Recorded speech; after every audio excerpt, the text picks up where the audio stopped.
तो भाई पीएम किसान सम्मान निधि की अगली किश्त का इंतजार तो सबको है, लेकिन इस बार कहानी में एक ट्विस्ट है।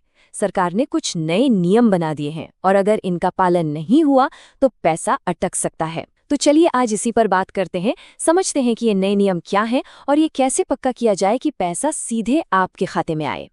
तो देखिए, जो 21वीं किश्त थी वो नवंबर 2025 में आ गई थी।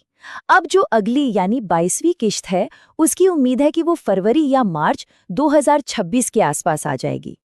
पर सबसे बड़ा सवाल यही है, क्या आपका पैसा इस बार अटक जाएगा? क्योंकि सरकार ने इस बार नियम काफी सख्त कर दिए हैं और इनकी वजह से बहुत से लोगों की पेमेंट या तो रुक सकती है या फिर लेट हो सकती है। तो आज हम क्या क्या देखने वाले हैं? सबसे पहले 22वीं किश्त में नया क्या है, फिर वो 4 जरूरी नियम कौन से हैं जिनका पालन करना ही करना है, किन लोगों का पैसा अटकने का खतरा ज्यादा है, आप अपना स्टेटस खुद कैसे चेक कर सकते हैं, और आखिर में अपने पैसे को सुरक्षित रखने के लिए क्या करना होगा। चलिए तो फिर शुरू करते हैं और सबसे पहले यही समझते हैं कि इस 22वीं किश्त में आखिर नया क्या हो गया है। तो देखिए, बात सीधी सी है। अगली किस्त पाने के लिए सरकार ने जो नए नियम बनाए हैं, उनका सख्ती से पालन करना ही होगा। अब सिर्फ स्कीम में रजिस्टर होना काफी नहीं है। तो सवाल उठता है कि ये नियम हैं क्या? चलिए अब एक एक करके उन 4 जरूरी शर्तों को समझते हैं जिन्हें पूरा करना अब सबके लिए अनिवार्य हो गया है। सबसे पहला और शायद सबसे जरूरी वो है eKYC। ये एक तरह का आइडेंटिटी वेरिफिकेशन है, मतलब पहचान की पुष्टि। आप इसे पीएम किसान पोर्टल पर ओटीपी से या फिर किसी सीएससी सेंटर पर जाकर बायोमेट्रिक तरीके से करवा सकते हैं। ये बहुत जरूरी है। दूसरा नियम है आधार सीडिंग और डीबीटी।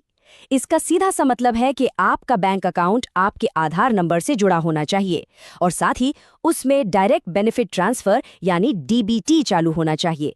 तभी तो सरकार सीधा पैसा आपके खाते में भेज पाएगी।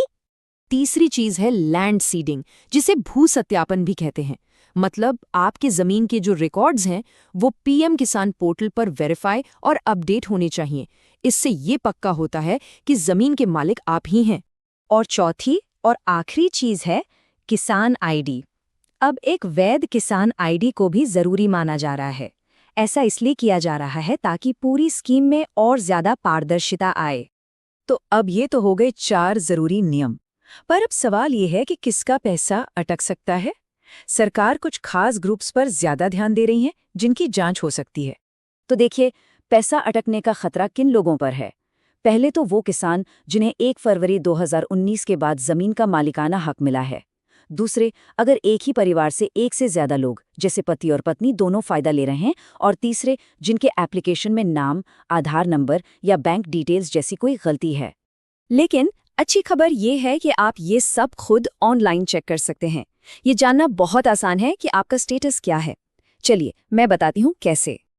आपको करना बस इतना है, सबसे पहले पीएम किसान के ऑफिशियल पोर्टल पर जाइए।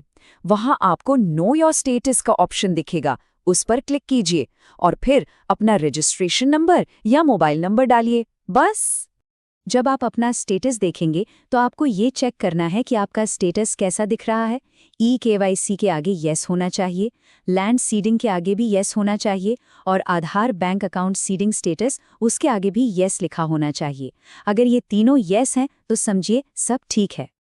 तो चलिए अब आखिर में एक बार फिर से उन जरूरी बातों पर नजर डाल लेते हैं जो आपको अपना पैसा सुरक्षित करने के लिए तुरंत करनी है।